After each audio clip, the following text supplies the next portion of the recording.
The football team has no name. The New York Giants are a bunch of crybabies.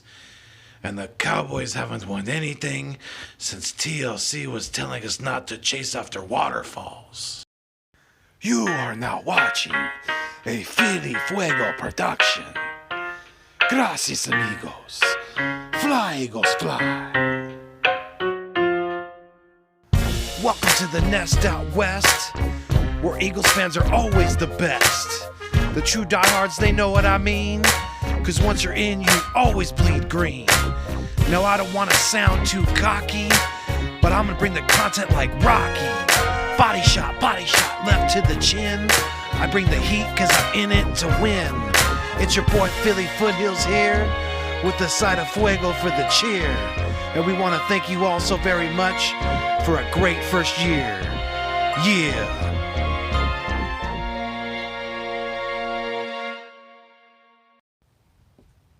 What is good? What is going on? And what is cracking? I am Philly Foothills, and I am back in the nest out west, where I'm trying to bring you the best when it comes to Philadelphia Eagles content. Philbillies, thank you for joining me. Again, I go by Philly Foothills. This is the nest out west. You are watching a Philly Fuego production, and we are so very appreciative that you have chose to join us for to get your Eagles content. So if you're new to the channel and you haven't done so already, go ahead and hit that subscription button down below, like Fletcher Cox hits the running back coming through the hole. Ding that bell so you get notifications of my content. And whenever you are done watching this video, hopefully in a peaceful setting, go ahead and give me that thumbs up down below. So it's been a few days since I've been on my channel officially. I've been doing some collab work, but I appreciate you guys sticking with me, and got some things to talk about. Some, it looks like the Eagles are making some roster moves.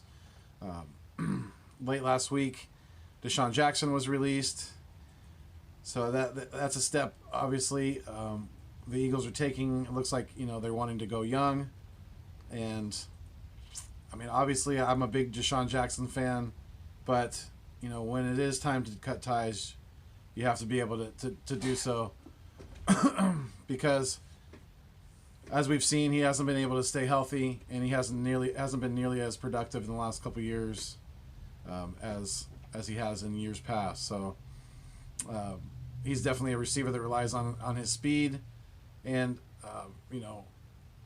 and he's definitely not the biggest body, so he's more susceptible to injury when he takes those bigger hits, things like that. So like I said, big Deshaun Jackson fan, have been for a long time, but I think it's a good move for the Eagles to part ways, and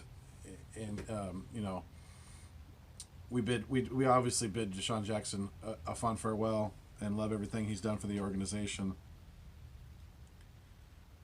Looks like also we're planning to release Alshon Jeffery as soon as or right around the end of to get under the cap. It looks like they're gonna have to do so.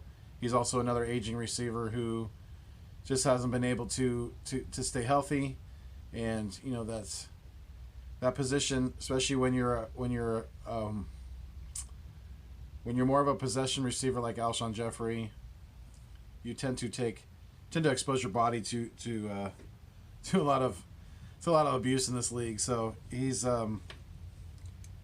I don't think he's done though. I think Alshon will probably latch on with another team, maybe possibly the Chiefs.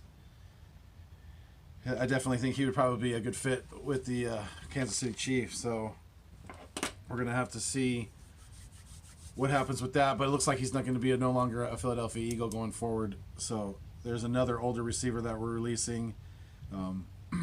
I was reading that Marquise Goodwin, who sat out the COVID season of 2020, he was a newer acquisition from the 49ers. He's a faster speed receiver. I was reading that he is looking to take less money and restructure his contract to stay with the Eagles for this next year. But I think the only way the Eagles are going to be, interested in doing that if he's willing to take the league minimum. But I definitely don't know if he's going to be. I don't think he's going to be willing to do that because I think he can get more money elsewhere. So that's probably going to be another cut. Malik Jackson's probably going to be another cut. Zach Ertz might even be another cut at this point. I don't know. I'm getting nervous, Phil Billies. Let me know what you think in the comments about Zach Ertz, because the clock is definitely ticking on the Zach Ertz trade clock, because the closer and closer that we get to March 17th, the more leverage the Eagles lose. So, and I was reading, even if we cut.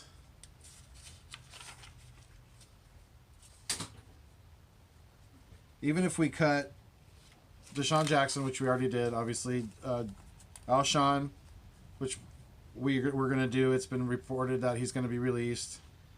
Ertz, if we had to, and Goodwin, if we cut all those guys, we would clear $29.7 million in cap space, but that would leave us still $13.2 over the cap. So the Eagles are definitely going to have to do some restructuring, and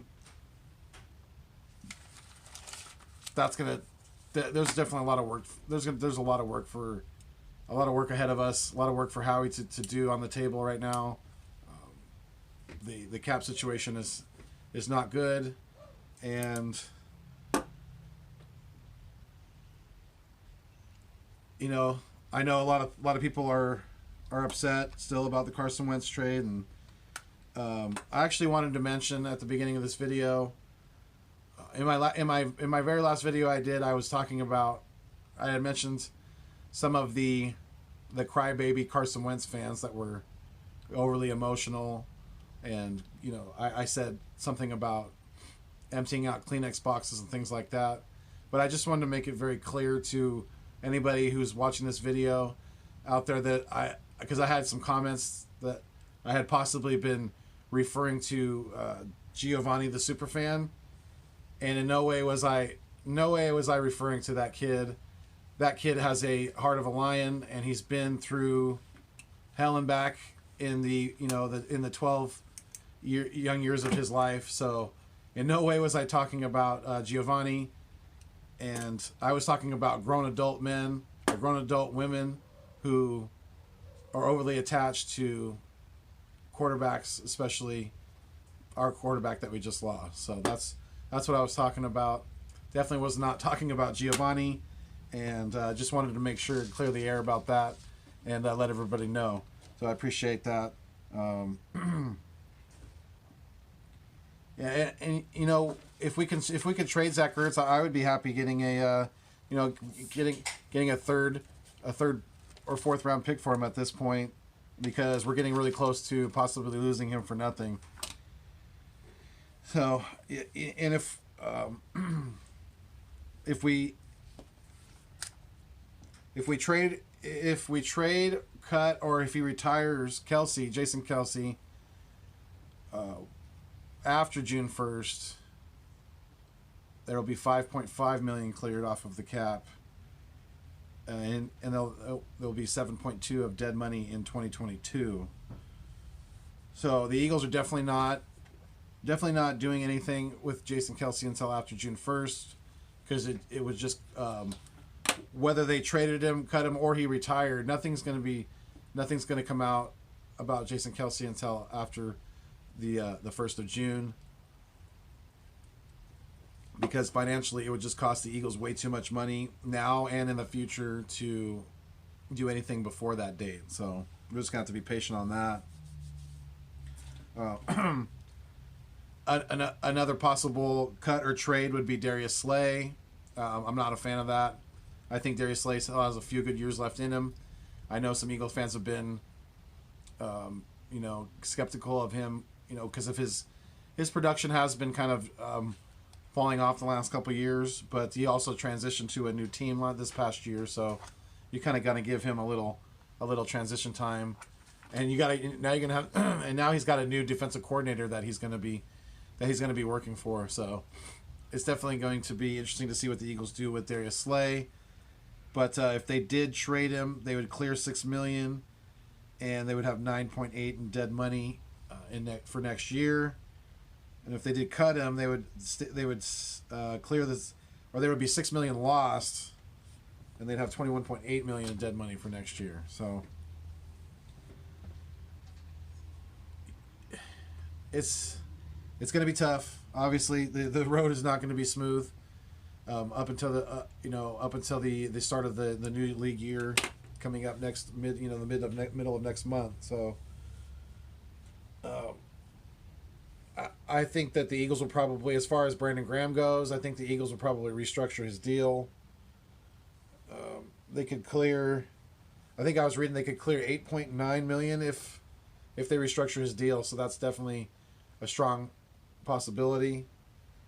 And some other restructured possibilities would be, I was reading that there would be Fletcher Cox, Lane Johnson, Darius Slay, like I mentioned, Hargrave, Brandon Brooks, and Isaac Salamalu.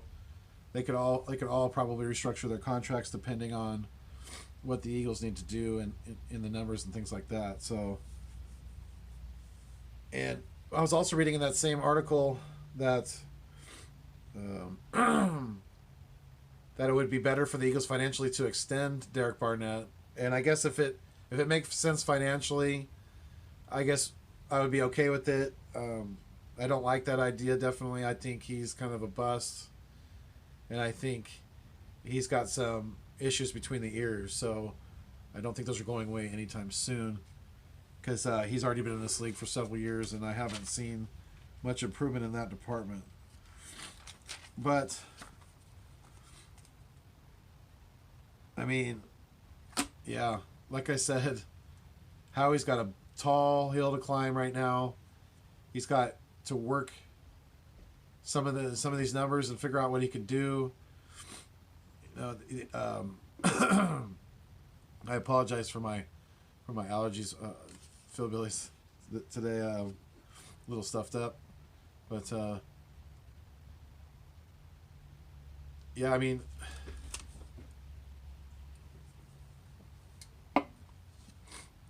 Carson Wentz is gone.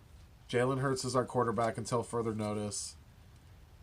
We need to put pieces around him, and we need to rebuild the defense. And if we trade Darius Slay, we're rebuilding the secondary. I would not be opposed, as we were talking about last night on my collab with Chalk It Up with Tone DeShields II.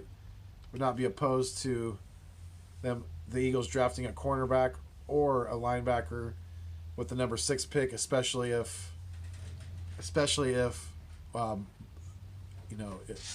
Lamar Chase is gone. Lamar Chase is a dynamic. He's going to be a dynamic playmaker in this league, and he would be a huge piece to the puzzle for the Eagles going forward. So, I would love that pick, but we definitely need to. We definitely need to work work the numbers. We got to figure out what we're going to do. And it's possible, like I said, the Eagles could trade Jason Kelce, and a strong trade possibility would be the Kansas City Chiefs, and not just because his brother plays for them, but because I was reading that the Kansas City Chiefs do not currently have a center under contract for the 2021 season. So the Eagles could possibly ship Jason to the Chiefs and, have Isaac Salamalu move over to center, or have one of these new young, like Driscoll or Herbig, possibly play center. I would probably be more Herbig. I think Driscoll's more of a tackle, but I know they're both pretty versatile. So it'd be interesting to see where we go from there. But yeah, Phil Billies, let me know what you guys think about all this in the comments. I love and appreciate each and every one of you. I'm almost to 400 subscribers now. I think I need only about 20 more. But yeah, if you guys haven't already, please hit that subscription down below. Welcome into the nest. Become a Philbilly. Smash that subscription button and ding that or hit that thumbs up down below. And if you really like the content, and ding that bell up there if you want notifications of all my content. That definitely helps if you ding that bell. That way you know when I drop the content. And yeah, this stuff is getting easier and easier, and it's getting funner and funner to do. So I think I've said my piece for today, and I'm gonna let you guys go. But I appreciate your time, and as always, fly Eagles fly. And until next time, stay mean, stay green, and thanks for viewing me on your screen. And remember, Eagles fans, we fly together, we die together. Eagles fans for life.